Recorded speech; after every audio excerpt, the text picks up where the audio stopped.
Okay, so pagbati po ng kapayapaan sa ating lahat at Assalamualaikum warahmatullahi ta'ala wabarakatuh. So nandito ho tayo ngayon sa Balagtas, Bulacan mga kamaster at ang ituturo ko sa mga oras na ito ay yung patungkol sa katanungan ng ating mga kababayan na technician kung ano nga ba ang problema ng chest freezer na kundura kapag ka ganito ang na-encounter yung combination blinks error mga kamaster. Okay, so paano rin na po natin? Una ho natin, yan.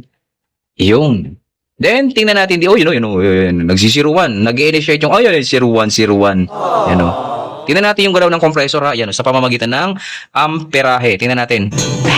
So, nag-initiate po siya ng starting, pero hindi tumutuloy, mga kamaster. Pero, sa pangalawang pagkakataon, kapag nakita nyo ho na 0.1 lang yung amperahe ng ating compressor, hindi tumutuloy, siyempre palaisipan sa atin yan. Ano bang problema nito? Bakit hindi tumutuloy? Kasi kung halimbawa, clamp ammeter lang ho ang daladala nyo, wala kayong idea. It's either inverter board ang problema or compressor. Kasi siyempre, wala nga kayong idea. Clamp ammeter lang ho ang dala ninyo.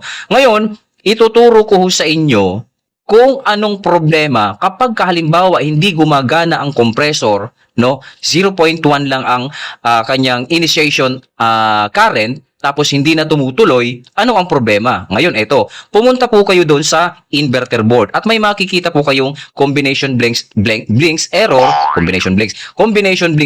sa inverter board. Bibilangin lamang natin kung ano ang combination blinks, malalaman na natin kung anong problema. Dumako na po tayo sa inverter board. Ito po.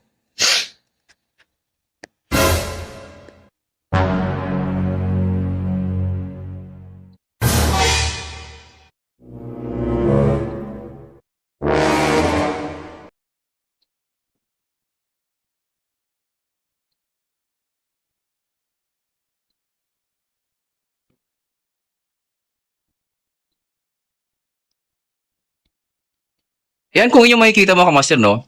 Kung ating nakikita na meron palang 6 blinks na error sa ating inverter board. So, anong ibig sabihin yan, kamaster, kapag may na-encounter kaming o may na-encounter kayong 6 blinks sa inverter board? Ibig sabihin, ang problema po niyan ay compressor na mga kamaster. Tama sabi mo. Sir, alin doon? Mechanical. Ibig sabihin, stock up ang ating compressor. Pagdating sa error, kung ating pagbabasehan, ibig sabihin, hindi maka-start ng dire-diretso ang ating compressor. Kaya mapapansin natin kanina, 0.1 lang ang initiation error ng ating 0.1 initiation current ang ating nakukuhang reading kanina sa ating compressor. Okay? Ibig sabihin, pag 6 blinks, compressor po ang problema niyan. Pagdating sa mga kundura, chest freezer, mga kamaster. Alin doon? Mechanical. Istaka po ang ating compressor, mga kamaster. Hindi na po ito bago sa atin dahil nga po ito po ay atin ng napag-aralan sa mahaba-habang panahon. Paalala, kapag kayo ay naka-encounter ng 6 blinks sa ating inverter board, ibig sabihin, compressor ang problema. Alin doon? Mechanical ng compressor. So, sana nakatulong itong munting video na ating ibinahagi sa ating mga kababayan na technician, maging sa mga customer na kapag kayo ay nagdi-DIY sa mga freezer ninyo sa tindahan na hindi gumagana ang compressor, ibig sabihin, pagka kayo ay nakakita ng 6 blinks sa mga minamahal nating customer, mga manay, automatically, compressor po ang problema niyan, mga kamaster. At least, may linaw na. Okay? Hindi nyo na kailangang DIY na, subukan ko munang bumili ng inverter board, baka inverter board. Hindi po, wag muna kayo magsayang ng pera. Babase lamang ho kayo sa inverter error. Pag 6 blinks, automatically, compressor ang problema. So, ibig sabihin, wala palang problema ang ating inverter board, mga kamaster. Tama po, wala pong problema ang ating inverter board kapag ka nagbibigay siya ng combination blinks na 6 blinks. Ibig sabihin, buhay ang ating inverter board, dead naman ang ating compressor, mga kamaster. Okay! Master, no, tayo po ay nagagayak-gayak na. Ang problema po nito ay compressor, mga kamaster. Okay, so may ipapakita ho ako sa inyong isang unit na refrigerator. Magugulat kayo. Paalala lang, ito po ay 2 years pa lang sira na ang compressor. Pero ito, ayan, pasok tayo dito. Ayan. May tindahan po si sir. Ayan, no. Yung inaasa-asahan niyang magagamit niya sa sa negosyo ay bumigay. Samantalang ito, ilang taon lang ito, sir?